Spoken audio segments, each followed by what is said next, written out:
Sore hari di akhir pekan bulan Maret, Dewi Ayu bangkit dari kuburan setelah 21 tahun kematian. Seorang bocah gembala dibuat terbangun dari tidur siang di bawah pohon Kamboja, kencing di celana pendeknya sebelum melolong, dan keempat dombanya lari di antara batu dan kayu nisan tanpa arah, bagaikan seekor macan dilemparkan ke tengah mereka. Semuanya berawal dari kegaduhan di kuburan tua, dengan nisan tanpa nama dan rumput setinggi lutut, tapi semua orang mengenalnya sebagai kuburan Dewi Ayu. Ia mati pada umur 52 tahun, hidup lagi setelah 21 tahun mati, dan kini hingga seterusnya tak ada orang yang tahu bagaimana menghitung umurnya.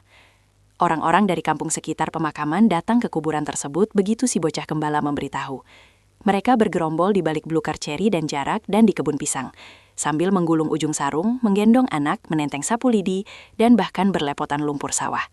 Tak seorang pun berani mendekat, hanya mendengarkan kegaduhan dari kuburan tua itu bagaikan mengelilingi tukang obat, sebagaimana sering mereka lakukan di depan pasar setiap hari Senin.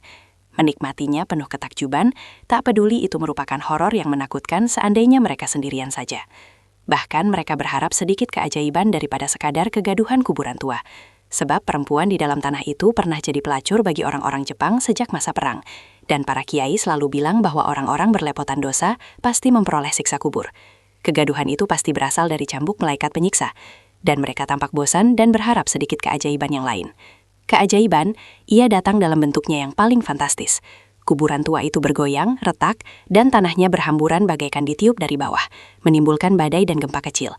Dengan rumput dan nisan melayang dan di balik hujan tanah yang bagaikan tirai itu, sosok si perempuan tua berdiri dengan sikap jengkel yang kikuk, masih terbungkus kain kafan seolah ia dan kain kafannya dikubur semalam saja. Orang-orang histeris dalam teriakan serempak yang menggema oleh dinding-dinding bukit di kejauhan, berlari lebih semrawut dari kawanan domba. Seorang perempuan melemparkan bayinya ke semak-semak, dan seorang ayah menggendong batang pisang. Dua orang lelaki terperosok ke dalam parit, yang lainnya tak sadarkan diri di pinggir jalan, dan yang lainnya lagi berlari 15 km tanpa henti. Menyaksikan itu semua, Dewi Ayu hanya terbatuk-batuk dan terpukau menemukan dirinya di tengah-tengah kuburan. Ia telah melepaskan 2 ikatan teratas kain kafan dan melepaskan 2 ikatan lagi di bagian kaki untuk membebaskannya berjalan. Rambutnya telah tumbuh secara ajaib, sehingga ketika ia mengeluarkannya dari selimut kain mori itu, mereka berkibaran di terpa angin sore, menyapu tanah seperti lumut berwarna hitam mengilau di dalam sungai. Wajahnya putih cemerlang, meskipun kulitnya keriput dengan mata yang begitu hidup dari dalam rongganya, menatap orang-orang yang bergerombol di balik belukar sebelum separuh dari mereka melarikan diri dan separuh yang lain tak sadarkan diri. Ia mengomel entah pada siapa, bahwa orang-orang telah berbuat jahat menguburnya hidup-hidup. Hal pertama yang ia ingat adalah bayinya, yang tentu saja bukan lagi seorang bayi. 21 tahun lalu, ia mati 12 hari setelah melahirkan seorang bayi perempuan buruk rupa. Begitu buruk rupanya sehingga dukun bayi yang membantunya merasa tak yakin itu seorang bayi dan berpikir itu seongkok tai. Sebab lubang keluar bayi dan tai hanya terpisah 2 cm saja. Tapi si bayi menggeliat, tersenyum, dan akhirnya si dukun bayi percaya ia memang bayi, bukan tai, dan berkata pada si ibu yang tergeletak di atas tempat tidur tak berdaya dan tak berharap melihat bayinya, bahwa bayi itu sudah lahir, sehat, dan tampak ramah. "Ia perempuan kan?" tanya Dewi Ayu. "Ya," kata si dukun bayi, "seperti 3 bayi sebelumnya. 4 anak perempuan, semuanya cantik. Seharusnya aku punya tempat pelacuran sendiri," kata Dewi Ayu dengan nada jengkel yang sempurna. "Katakan padaku, secantik apa si bungsu ini?" Si bayi terbungkus rapat oleh belitan kain dalam gendongan si dukun bayi. Kini mulai menangis dan meronta. Seorang perempuan keluar masuk kamar, mengambil kain-kain kotor penuh darah, membuang ari-ari. Selama itu si dukun bayi tak menjawab pertanyaannya, sebab ia tak mungkin mengatakan bayi yang menyerupai onggokan tai hitam itu sebagai bayi yang cantik. Mencoba mengabaikan pertanyaan itu, ia berkata, "Kau perempuan tua, aku tak yakin kau bisa menyusui bayimu." Itu benar, sudah habis oleh 3 anak sebelumnya. Dan ratusan lelaki, 172 lelaki, yang paling tua berumur 92 tahun, yang paling muda berumur 12 tahun, seminggu setelah disunat. Aku mengingat semuanya dengan baik. Si bayi kembali menangis. Si dukun bayi berkata bahwa ia harus menemukan ibu susu untuk si kecil itu. Jika tak ada, ia harus mencari susu sapi, susu anjing, atau susu tikus sekalipun. "Ya, pergilah," kata Dewi Ayu. "Gadis kecil yang malang," kata si dukun bayi sambil memandang wajah si bayi yang menyedihkan. Ia bahkan tak mampu mendeskripsikannya, hanya membayangkannya sebagai monster kutukan neraka. Seluruh tubuh bayi itu hitam legam seperti terbakar hidup-hidup, dengan bentuk yang tak menyerupai apapun. Ia misalnya tak begitu yakin bahwa hidung bayi itu adalah hidung, sebab itu lebih menyerupai colokan listrik daripada hidung yang dikenalnya sejak kecil. Dan mulutnya mengingatkan orang pada lubang celengan babi, dan telinganya menyerupai gagang panci. Ia yakin tak ada makhluk di dunia yang lebih buruk rupa dari si kecil malang itu. Dan seandainya ia Tuhan, tampaknya ia lebih berharap membunuh bayi itu daripada membiarkannya hidup. Dunia akan menjahatinya tanpa ampun. "Bayi yang malang," kata si dukun bayi lagi, sebelum pergi mencari seseorang untuk menyusuinya. "Ya, bayi yang malang," kata Dewi Ayu sambil menggeliat di atas tempat tidur. "Segala hal telah kulakukan untuk mencoba membunuhnya. Seharusnya kutelan sebutir granat dan meledakkannya di dalam perut. Si kecil yang malang, seperti para penjahat, orang-orang malang juga susah mati. Pada Pada awalnya si dukun bayi mencoba menyembunyikan wajah bayi itu dari siapapun, termasuk perempuan-perempuan tetangga yang berdatangan. Tapi ketika ia berkata bahwa ia memerlukan susu bagi si bayi, orang-orang itu berebutan ingin melihat si bayi. Bagi siapapun yang mengenal Dewi Ayu, adalah selalu menyenangkan melihat bayi-bayi perempuan mungil yang dilahirkannya. Si dukun bayi tampak tak berdaya menghadapi serbuan orang-orang yang menyibakkan kain penutup wajah si bayi. Namun ketika mereka telah melihatnya dan menjerit dalam horor yang tak pernah mereka hadapi sebelumnya, si dukun bayi tersenyum dan mengingatkan mereka bahwa ia telah berusaha untuk tidak memperlihatkan wajah neraka itu. Mereka masih berdiri setelah pekikan sesaat itu dengan wajah-wajah idiot kehilangan ingatan sebelum si dukun bayi segera pergi. Semestinya ia dibunuh saja, kata seorang perempuan yang pertama terbebas dari amnesia mendadak itu. Aku sudah mencobanya, kata Dewi Ayu. Bersamaan dengan kemunculannya, ia hanya mengenakan daster kusut dan kain yang melilit pinggangnya. Rambutnya tampak kacau sekali, serupa orang yang bebas dari pertaruhan dengan banteng. Orang-orang memandangnya dengan iba. Ia cantik kan? Tanya Dewi Ayu. Iya, tak ada kutukan yang lebih menakutkan daripada mengeluarkan bayi-bayi perempuan cantik di dunia laki-laki yang mesum seperti anjing di musim kawin. Tak seorang pun menanggapi, hanya memandangnya masih dengan iba atas dusta tentang gadis kecil yang cantik itu. Rosina, si gadis gunung bisu yang telah melayani Dewi Ayu selama bertahun-tahun, mengiring perempuan itu ke kamar mandi. Ia telah menyediakan air hangat tiba, dan di sanalah Dewi Ayu berendam sama sabun wangi bersulfur. Di batu si gadis bisu hidung meramasi rambutnya dengan minyak lidah buaya. Hanya gadis bisu itulah yang tampak tak terkuncing oleh apapun. Meskipun bisa dipastikan ia telah mengetahui tentang gadis kecil buruk rupa tersebut sebab hanya Rosina silah yang menemani si dukun bayi selama ia bekerja. Ia menggosok punggung majikannya dengan batu gosok, menyelimutinya dengan handuk, membereskan kamar mandi sementara Dewi Ayu melangkah keluar. Seseorang mencoba menghidupkan kemurungan itu dan berkata pada Dewi Ayu, "Kau harus memberinya nama yang baik." "Ya," kata Dewi Ayu. "Namanya cantik." Oh, orang-orang itu menjerit pendek, mencoba menolak dengan cara yang memalukan. "Atau luka, demi Tuhan, jangan nama itu."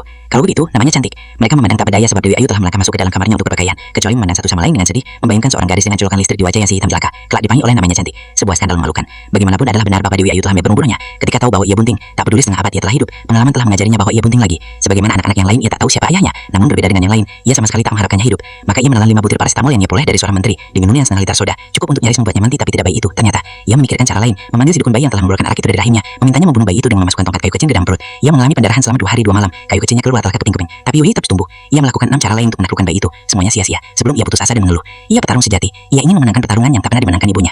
Maka ia membiarkan perutnya semakin besar, menjalankan ritual selamatan pada umur 7 bulan, membiarkannya lahir meskipun ia menolak untuk melihat bayinya. Ia telah melahirkan 3 anak perempuan lain sebelumnya. Semuanya cantik seperti bayi-bayi kembar yang terlambat dilahirkan satu sama lain. Ia telah bosan dengan bayi-bayi semacam itu, yang menurutnya seperti boneka-boneka manekin di atas toko. Jadi ia tidak ingin melihat si bungsu itu, sebab ia yakin ia tidak akan berbeda dari ketiga kakaknya. Ia salah tentu saja, dan ia belum tahu betapa buruk rupanya si bungsu. Bahkan ketika perempuan-perempuan tetangga diam-diam terpisak mengatakan bayi tersebut seperti hasil persilangan antara lutung, kodok dan biawak, ia tak menganggap mereka tengah membicarakan bayinya. Juga ketika mereka bercerita bahwa tadi malam ajak-ajak menolong di hutan dan burung-burung hantu berdatangan, ia sama sekali tak menganggapnya sebagai firasat buruk. Setelah berpakaian, ia kembali berbaring dan segera menyadari betapa melelahkannya semua itu, melahirkan 4 bayi dan hidup lebih dari setengah abad. Dan kemudian ia sampai pada kesadaran spiritual yang menyedihkan, bahwa jika bayinya tak mau mati, kenapa bukan ibunya yang harus mati? Dengan begitu ia tidak perlu melihatnya tumbuh menjadi seorang gadis. Ia bangkit dan berjalan sempoyongan, berdiri di pintu menatap perempuan-perempuan tetangga yang masih bergerombol mendesak-desakan bayinya. Rosina muncul dari kamar mandi, berdiri di samping Dewi Ayu semati ia tahu bahwa majikannya akan mengatakan sesuatu yang harus ia lakukan. "Berikan aku kain kafan," kata Dewi Ayu. "Telah kuberikan 4 anak perempuan bagi dunia yang terkutuk ini. Saatnya telah tiba keranda kematianku lewat." Perempuan-perempuan itu menjerit dan memandang Dewi Ayu dengan wajah idiot mereka. Melahirkan seorang bayi buruk rupa adalah kebiadaban, dan meninggalkannya begitu saja jauh lebih biadab. Tapi mereka tidak mengatakannya, hanya membujuk untuk tidak berharap mati secara konyol. Mereka bercerita tentang orang-orang yang hidup lebih dari 100 tahun, dan Dewi Ayu masihlah terlampau muda untuk mati. "Jika aku hidup sampai 100 tahun," kata Tuan katanya dengan kesadaran akan, "maka aku akan melahirkan 8 bayi. Itu terlampau banyak." Rosina pergi dan memberikannya selembar kain mori putih besi yang segera dikenakannya, meskipun itu tak cukup untuk segera membuatnya mati. Maka sementara si dukun bayi berkeliling kampung cari perempuan bersusu, yang segera diketahui bahwa itu sia-sia dan berakhir dengan memberi bayi itu cucian belas. Dewi Ayu berbaring tenang di atas tempat tidurnya, berselimut kain kafan, menanti dengan kesabaran ganjil malaikat pencabut nyawa datang menjemputnya. Ketika masa air cucian beras sudah lewat dan Rosina memberi bayi itu susu sapi yang dijual di toko dengan nama susu beruang, Dewi Ayu masih berbaring di atas tempat tidurnya, tak mengizinkan siapapun membawa bayi itu bernama cantik ke kamarnya. Namun cerita tentang bayi buruk rupa dan ibunya yang hidup berselimut kafan dengan selimut kain kafan dengan segera menyebar bagi wabah mengerikan, menyeret orang-orang tidak hanya dari kampung sekitar namun juga dari desa-desa yang terjauh di distrik itu untuk datang melihat apa yang mereka sebut sebagai kelahiran seorang nabi, di mana mereka memperbandingkan lolongan ajak sebagai bintang yang dilihat orang Majusi ketika Yesus lahir, dan si ibu yang berselimut kain kafan sebagai Maria yang letih. Perumpamaan yang mengada-ada. Dengan sikap takut-takut seperti seorang gadis kecil yang membelai anak macan di kebun binatang, mereka berdiri di depan tukang foto keliling Deva bayi buruk rupa. Itu setelah mereka melakukannya bersama Dewi Ayu, yang tetap berbaring dengan kesadaran yang misterius dan sama sekali tak terganggu oleh kegaduhan tanpa ampun itu. Beberapa orang dengan penyakit-penyakit parah tidak sembuhkan datang berhabut menyentuh bayi itu yang sulit tidak kerusingan cuka musinatu zinata, yang khawatir banyak semua berbunyi penyakit mereka menyiksa bayi. Dan sebagai gantinya ia menyediakan berember-ember air mengurang yang telah digunakan untuk mandi si cantik. Beberapa yang lain datang untuk memperoleh petunjuk berguna, memperoleh keuntungan bisnis, atau sedikit keberhasilan di meja judi. Untuk itu semua si bisu Rosina yang telah bertindak cepat sebagai pengasuh si bayi, telah menyediakan kotak-kotak sumbangan yang segera dipenuhi oleh uang-uang cetas para pengunjung. Gadis itu telah bertindak bijaksana mengantisipasi kemungkinan bahwa Dewi Ayu akhirnya sungguh-sungguh mati untuk memperoleh uang dari kesempatan langka semacam itu, sehingga ia tidak perlu mengkhawatirkan susu beruang dan masa depan mereka berdua di rumah itu. Sejauh ketiga kedati sama sekali tadi akan menjauh di sana.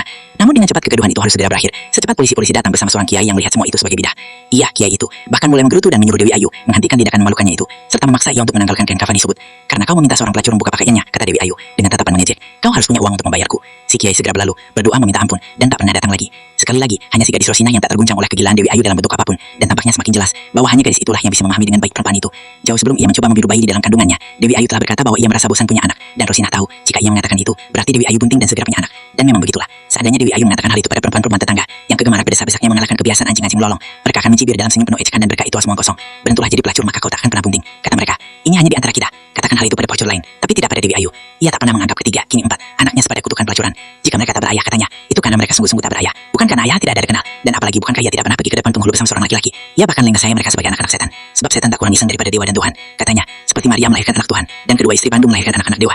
Rahimku jadi tempat setan membuang anak-anak mereka, dan aku melahirkan anak-anak setan. Aku bosan, Rosina. Sebagaimana sering terjadi, Rosina hanya tersenyum. Ia tidak bisa bicara kecuali suara menggerundal tanpa arti, tapi ia bisa tersenyum, dan ia suka memberi senyum. Dewi Ayu sangat menyukainya, terutama karena senyum itu, sehingga suatu ketika ia pernah menyebutnya sebagai si anak gajah. Sebab semarah-marahnya gajah, mereka selalu tersenyum sebagaimana kau bisa lihat mereka di sirkus yang datang ke kota itu hampir di setiap hari senyum. Dengan bahasa isyaratnya yang tidak bisa dipelajari di sekolah orang-orang bisu, kecuali mempelajarinya langsung dari Rosina. Si gadis memberitahu Dewi Ayu, mengapa harus merasa bosan. Ia belum juga punya 20 anak, sedangkan Gandari masih kan 100 anak kurua. Itu cukup membuat Dewi Ayu tertawa terbahak. Ia menyukai selera humor Rosina yang kanak-kanakan, dan tetap tertawa meskipun ia bisa membantah bahwa Gandari tak melahirkan 100 anak sebanyak 100 kali. Ia hanya melahirkan segumpal daging yang kemudian jadi 100 anak. Demikianlah, tanpa merasa terganggu sedikit pun, Rosina terus bekerja. Ia mengurus bayi itu, pergi ke dapur 2 kali sehari, mencuci setiap pagi, sementara Dewi Ayu berbaring nyaris tak bergerak, sungguh-sungguh menyerupai mayat yang menantu orang-orang selesai menggali kuburnya. Tentu saja tidak selalu begitu.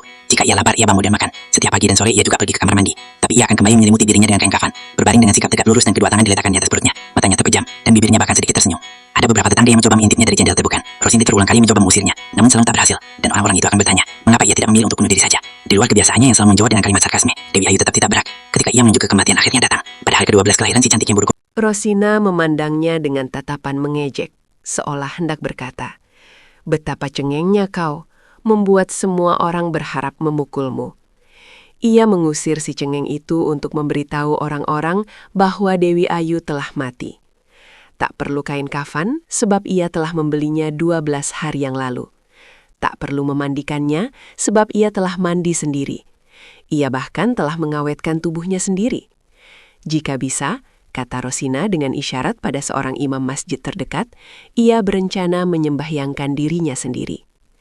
Sang imam masjid memandang gadis bisu itu dengan kebencian dan berkata bahwa ia tak sudi sholat bagi sebongkah mayat pelacur dan apalagi menguburkannya. Sejak ia mati, kata Rosina, masih dengan isyarat, ia bukan lagi seorang pelacur. Kiai Jahro, imam masjid itu, akhirnya menyerah dan memimpin upacara pemakaman Dewi Ayu.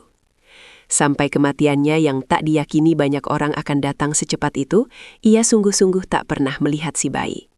Orang-orang berkata bahwa ia sangat beruntung, sebab ibu manapun akan sedih tak terkira melihat bayinya lahir demikian buruk rupa. Kematiannya tak akan tenang dan akan menjadi pengacau kecil di alam kubur. Hanya Rosina yang tak yakin bahwa Dewi Ayu akan bersedih melihat bayi itu, sebab ia tahu yang dibenci perempuan itu adalah bayi perempuan yang cantik. Ia akan sangat berbahagia seandainya tahu betapa buruk rupa si bungsi itu, betapa berbeda dengan ketiga kakaknya. Tapi ia tak tahu.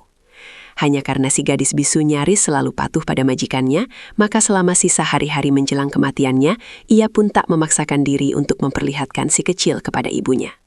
Padahal jika ia tahu seperti apa tampang si bayi, Dewi Ayu mungkin menunda waktu kematiannya, paling tidak beberapa tahun ke depan.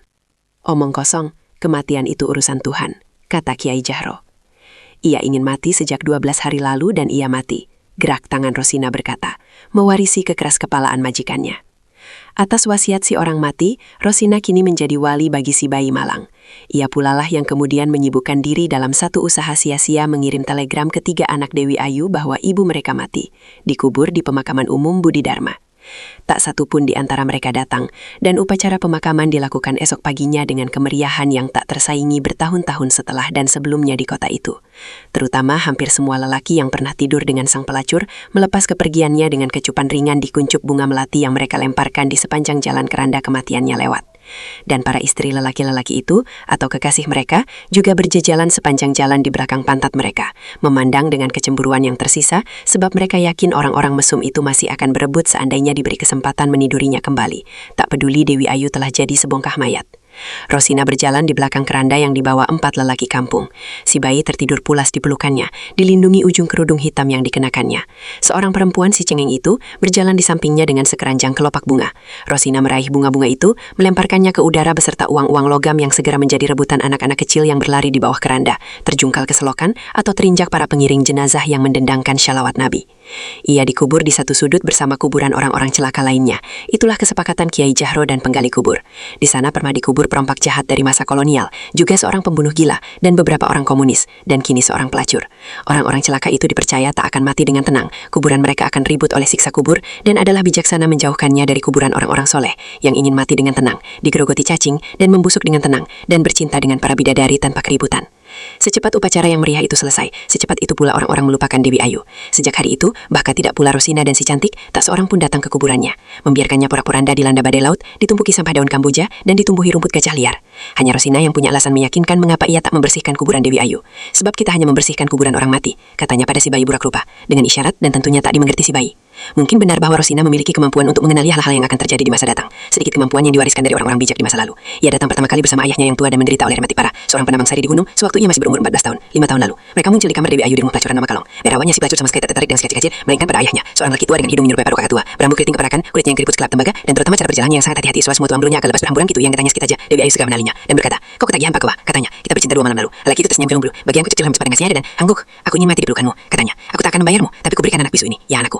Dewi Ayu memandang si gadis kecil dengan bingung. Rosina berdiri jauh di sananya, tenang dan senyum ramah katanya. Waktu itu ia masih begitu kurus dengan gaun penuh renda yang tampak terlalu besar untuknya, tanpa alas kaki, dan rambut ikalnya hanya diikat dengan atas gelang. Kulitnya halus bagaimana kebanyakan gadis gunung, dengan wajah sederhana, bulat dengan mata yang cerdas, hidungnya pendek dengan bibir lebar, dan dengan bibir itulah ia dengan mudah memberi semua orang senyum yang menyenangkan. Dewi Ayu tak tahu untuk apa gadis macam itu dan ia kembali memandang si laki tua. "Aku sendiri punya 3 anak perempuan, jadi untuk apa bocah ini buatku?" tanyanya. "Ia bisa membaca dan menulis maka tak ada siapan," katanya. "Katanya anakku bisa membaca dan menulis dan mereka bicara," kata Dewi Ayu sambil tertawa cai. Tapi laki itu bersikeras untuk tidur dan katakan dan membiarnya dengan bisu itu. "Ia bisa jadikan bocah apa saja. Kau bisa jadikan ia pelacur dan ambil uangnya seumur hidup," kata laki tua itu. "Bahkan jika tak ada laki yang mau dengannya, kau bisa mencincangnya dan menjual dagingnya di pasar." "Aku tak yakin ada orang mau memakan dagingnya," kata Dewi Ayu. Laki itu tampak pantang menyerah dan tanpa kelemahan ia mulai merengek serupa anak-anak kecil tak tahan ingin buang kencing. Dewi Ayu bukannya tidak ingin berbaik hati memberikan beberapa jam yang indah di atas tempat tidur untuk si laki tua, namun ia sungguh-sungguh kebingungan atas transaksi aneh tersebut. Hingga berkali-kali ia memandang si laki tua bergantian dengan si bocah bisu itu, sampai kemudian si bocah ingin kertas berhasil dan menulis, "Tidurlah dengannya, sebentar lagi ia mati." Jadi ia tidur dengan laki tua itu bukan karena sepakat dengan transaksi gilanya, tapi lebih karena sugesti yang dikatakan si bocah bahwa ia akan mati. Mereka bertarung di atas tempat tidur, sementara si gadis bisu duduk di kursi di bagian luar pintu kamar, mendekat tas kecil berkibar yang tadi di bawah si ayah, menunggu.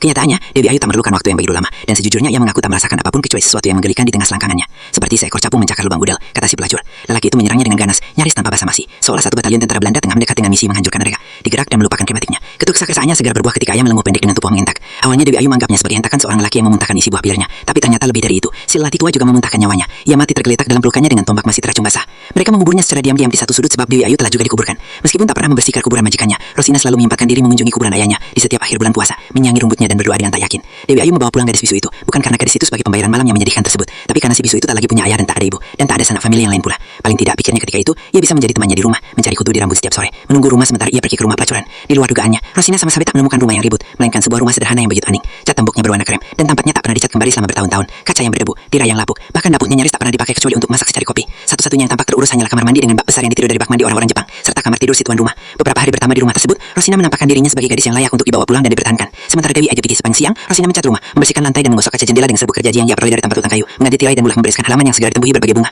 Ketika sore datang, untuk pertama kali Dewi Ayu terbangun dan menemukan aroma rempah-rempah dari dapur, dan mereka makan malam bersama sebelum Dewi Ayu aras pergi. Rosina sama sekali tak terganggu oleh keadaan rumah yang membutuhkan begitu banyak penanganan. Namun ia dibuat penasaran oleh fakta bahwa hanya mereka berdua yang tinggal di sana. Waktu itu Dewi Ayu belum belajar isyarat tangan si gadis bisu, maka Rosina kembali menulis, "Kau bilang punya 3 anak?" tanyanya. "Benar," kata Dewi Ayu. Mereka pergi begitu tahu bagaimana membuka kancing celana lelaki.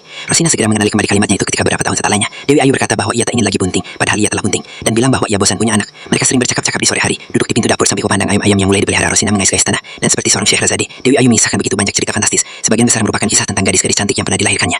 Mereka menjalin persahabatan yang penuh pengertian tersebut dengan cara itu, sehingga ketika Dewi Ayu mencoba membunuh si bayi di dalam perut dengan berbagai cara, Rosina sama sekali tak mencoba menghalanginya. Bahkan ketika Dewi Ayu mulai menampakkan tanda-tanda keputusasaannya, ia menampilkan dirinya sebagai si gadis bisu itu dan beri isyarat pada si pelacurnya. "Berdoalah minta bayi buruk rupa." Dewi Ayu menoleh dan menjawab, "Telah bertahun-tahun aku tak kali percaya doa. Tergantung pada siapa kau berdoa." Rosina tersenyum. Beberapa Tuhan memang terbukti pelit. Dengan tak yakin, Dewi Ayu mulai berdoa. Ia akan berdoa kapanpun ia ingat, di kamar mandi, di dapur, di jalan, bahkan ketika seorang laki gembrot berenang di atas tubuhnya dan ia teringat, ia akan segera berkata, "Siapapun yang mendengar doaku, Tuhan atau iblis, malaikat atau jin ibrit, jadikanlah anakku buruk rupa." Ia bahkan mulai membayangkan segala hal yang buruk. Ia memikirkan setan bertanduk dengan taring mencuat seperti babi, dan betapa menyenangkan sekali memiliki bayi sekali itu. Satu hari ia melihat colokan listrik dan membayangkannya sebagai hidung bayinya, juga membayangkan telinganya sebagai telinga panci dan mulutnya sebagai mulut celengan dan rambutnya yang menyerupai sapu. Ia bahkan melonjak kekirangan ketika menemukan betapa mencicikan tai yang terongkoh di toilet dan bertanya-tanya, tak bisakah ia melahirkan bayi semacam itu dengan kulit serupa komodo dan kaki serupa kura-kura. Dewi Ayu terbang dengan imajinasinya yang semakin liar dari hari ke hari, sementara bayi di dalam kandungannya terus tumbuh. Puncaknya terjadi di malam purnama ke-7 kehamilannya, ketika ditemani si gadis Rosina yang mandi air kembang. Itu adalah waktu kau bisa mengharapkan seperti apa anakmu kelak. Dan Dewi Ayu tampaknya yang pertama di dunia, dan karenanya ia tak pernah yakin, bahkan sampai hari kematiannya datang, mengharapkan seorang bayi buruk rupa. Ia menggambar sosok bayi jelek itu kulit kelapa dengan arang hitam, nyaris tak menyerupai siapapun. Ia seharusnya menggambar wajah Drupadi atau Shinta atau Kunti atau siapalah tokoh wayang yang cantik, sebab begitulah setiap ibu mengharapkan anaknya, paling tidak di kota itu. Kau akan menggambar Yudhistira, Arjuna atau Bima jika kau berharap anak laki. Tapi tidak Dewi Ayu, ia tak mengharapkan anaknya seperti siapapun yang ia kenal, kecuali menyerupai seekor bayi hutan, atau lutung, atau tidak seperti apa-apa. Maka menggambarlah ia, sosok monster menakutkan yang tak sempat ia lihat ketika orang-orang menguburkan mayat. Namun kemudian ia melihatnya juga, setelah 21 tahun itu, di hari kebangkitannya. Waktu itu hari menjelang malam, hujan tiba-tiba turun dengan deras disertai topan badai bertanda musim segera berganti. Ajak-ajak menolong di bebukitan, dengan suara melengking mengalahkan muazin memanggil orang untuk sholat maghrib bersama di masjid yang tak terlampau berhasil. Orang-orang tak suka keluar di waktu hujan deras sejak kala, terutama dengan suara lolongan ajak, dan apalagi dengan sosok hantu berkain kafan berjalan ringkih melintasi jalan desa dalam keadaan basah kuyup. Jarak dari tempat pemakaman umum ke rumahnya bukanlah jarak yang pendek, tapi tukang ojek lebih suka membanting motornya ke parit dan segera melarikan diri daripada mengantarkannya. Mobil angkutan tak ada yang mau berhenti, bahkan warung-warung dan toko-toko di sepanjang jalan memilih untuk tutup, dan pintu dan jendela rumah terkunci rapat. Tak ada orang di jalanan, bahkan tidak ada pula gelandangan dan orang-orang gila, kecuali si perempuan tua yang hidup 2 kali itu. Hanya kalong-kalong yang terbang susah payah dibanting badai bergerak di langit, dan kain korden yang sesekali dibuka menampakkan wajah pucat orang-orang ketakutan. Ia menggigil kedinginan dan lapar juga. Beberapa kali mencoba mengetuk pintu-pintu rumah orang yang sekiranya masih ia kenal, tapi penghuni rumah lebih suka diam jika tak semabut. Maka betapa gembiranya ketika dari kejauhan ia bisa mengenali rumahnya yang masih seperti hari sebelum orang-orang menguburnya. Bunga kembang kertas berderet sepanjang pagar, dengan kerisan di bagian luarnya, tampak damai di balik tirai hujan, dengan lampu beranda yang hangat. Ia sangat merindukan Rosina, dan sangat berharap hidangan makan malam sedang menunggunya. Bayangan itu membuatnya sedikit tergopoh seperti orang-orang di stasiun dan terminal, membuat kain kafannya nyaris terlepas dan dilemparkan badai menampakkan tubuhnya yang telanjang. Namun tangannya segera meraih kain mori tersebut, melilitkannya kembali di tubuhnya serupa gadis-gadis berselimut handung seselai mandi. Ia juga merindukan anaknya, yang keempat itu, berharap melihatnya seperti apapun dirinya. Benar kata orang, tidur yang lama bisa membuat orang berubah pikiran, terutama jika itu 21 tahun. Gadis itu tengah duduk di kursi beranda seorang diri, tempat dulu ia dan Rosina sering menghabiskan waktu sore dengan berburu kutu, di bawah bola lampu yang remang, duduk seperti menanti seseorang. Awalnya Dewi Ayu budamatnya Rosina, tapi secepat ia berdiri di depannya, ia segera tahu bahwa ia belum mengenalinya. Ia bahkan nyaris menjerit melihat sosok mengerikan itu, seolah ia menderita luka bakar yang sangat parah, dan pikiran jahatnya bercara bahwa ia tak kembali ke dunia, tapi tersesat di neraka. Tapi ia cukup waras untuk segera mengenali monster buruk itu tak lebih dari seorang gadis malang.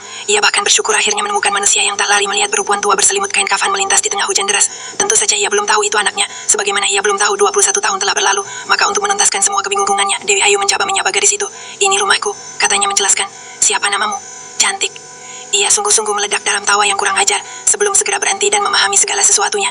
Ia duduk di kursi yang lain, terpisah oleh sebuah meja dengan taplak kuning dan secangkir kopi milik si gadis. Bagaikan seekor sapi yang melihat anaknya tiba-tiba telah bisa berlari, katanya dengan bingung sambil dengan sopan meminta kopi di atas meja tersebut, meminumnya. "Aku ibumu," katanya lagi, penuh kebanggaan, terutama oleh kenyataan bahwa anak gadisnya persis sebagaimana. Ia juga akan keluar malam hari, ketika anak-anak dilarang keluar rumah dan orang tua sibuk mengawasi anak-anak mereka, kecuali para nelayan yang bergegas ke laut memanggul dayung dan jaring. Ia akan duduk di kursi beranda, duduk ditemani segelas kopi. Ketika Rosina bertanya apa yang ia lakukan malam-malam di beranda, si cantik menjawab sebagaimana ia berkata kepada ibunya, "Menanti pangeranku datang untuk membebaskanku dari kutukan wajah buruk rupa." "Gadis yang malang," kata ibunya malam itu, malam pertama mereka berjumpa. "Kau seharusnya menari dengan riang karena anugerah tersebut. Masuklah." Dewi Ayu kembali memperoleh keramahan ala Rosina, di mana si gadis bisu dengan segera telah menyiapkan air hangat di bak mandinya yang lama, lengkap dengan sulfur dan batu gosok serta potongan kayu cendana dan daun sirih yang membuatnya tampak segar di meja makan. Rosina dan si cantik memandangi cara makannya yang rakus, seolah membalas tahun demi tahun yang lenyap tanpa makan. Ia menghabiskan 2 potong ikan tongkol utuh, termasuk duri-durinya, dan semangkuk sup, serta 2 piring nasi. Minumannya sejenis larutan bening dengan potongan-potongan kecil sarang burung walet. Ia makan lebih cepat dari kedua perempuan yang menemaninya itu. Seusai makan yang membuat perutnya bergemuruh dan berkali-kali mengeluarkan bunyi bercerucut di lubang pantatnya, sejenis kentut yang tertahan, ia bertanya sambil melap mulutnya dengan kain lap. "Berapa lama aku mati?" 21 tahun, kata si cantik. "Maaf terlalu lama," katanya penuh penyesalan. "Tak ada jam weker di dalam kubur." "Lain kali jangan lupa membawanya," kata si cantik penuh perhatian, dan menambahkan, "Jangan lupa pula kelambu." Dewi Ayu mengabaikan kata-kata si cantik, yang diucapkan dengan suara kecil melengking serupa menyanyi soprano, dan berkata lagi, "Ini pasti membingungkan. Aku bangkit kembali setelah 21 tahun, sebab bahkan si gondrong yang mati di tiang salib pun hanya memerlukan waktu 3 hari kematian sebelum bangkit kembali." "Sangat membingungkan," kata si cantik.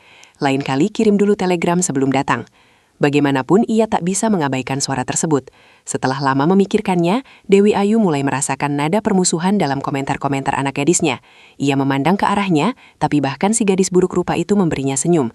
Atau sesungguhnya lebih menyerupai seringai barongsai, seolah mengatakan bahwa apa yang dikatakannya tak memiliki maksud apapun kecuali sungguh-sungguh mengingatkannya agar lain kali jangan berlaku sembrono. Tapi Dewi Ayu tak perlu waktu lama untuk memahami aroma kemarahan di balik senyum yang jelek itu. Ia memandang pada si gadis Rosinah seolah mencari seorang pendukung, tapi bahkan si gadis bisu hanya tersenyum, tanpa makna sama sekali, lalu berkata kepadanya, "Kau tiba-tiba telah berumur 40 tahun, sebentar lagi tua dan keriput." Sambil berkata begitu, Dewi Ayu tertawa kecil, mencoba membuat meja makan jadi meriah bagi mereka bertiga. "Seperti kodok," kata Rosinah dengan bahasa isyarat. "Seperti komodo," kata Dewi Ayu lagi. Mereka berdua memandang si cantik, menantinya mengatakan sesuatu, dan penantian tersebut tidaklah lama. "Sepertiku," katanya. Pendek dan mengerikan. Selama beberapa hari, Dewi Ayu bisa mengabaikan kehadiran monster menjangkelkan di rumahnya itu, disibukkan oleh kunjungan-kunjungan sahabat lama yang berharap memperoleh cerita tentang dunia orang-orang mati. Bahkan sang kiai yang bertahun-tahun lampau memimpin pemakamannya dengan keengganan dan memandang dirinya dengan rasa jijik seorang gadis atas cacing tanah, berkunjung kepadanya dalam kesopan santunan orang-orang soleh di hadapan para wali, dan dengan tulus mengatakan bahwa kebangkitannya sebagai sebuah mujizat dan tak seorang pun akan memperoleh mujizat jika ia bukan orang suci. "Tentu saja aku orang suci," kata Dewi Ayu dengan riang, "sebab tak seorang pun menyentuhku selama 21 tahun. Seperti apakah rasanya mati?" tanya Kiai Jahro. "Sebenarnya menyenangkan. Itulah satu-satunya alasan kenapa orang mati tak ada yang kembali. Tapi kau bangkit kembali," kata sang Kiai. "Aku kembali untuk mengatakan itu." Itu hal yang bagus buat khotbah di Jumat siang, dan sang kiai pergi dengan wajah berseri-seri. Ia tak perlu merasa malu berkunjung ke rumah Dewi Ayu, meskipun bertahun-tahun lalu ia akan berteriak bahwa haram hukumnya mengunjungi rumah pelacur itu. Bahkan hanya dengan menyentuh pagarnya kau bisa dipanggang di neraka.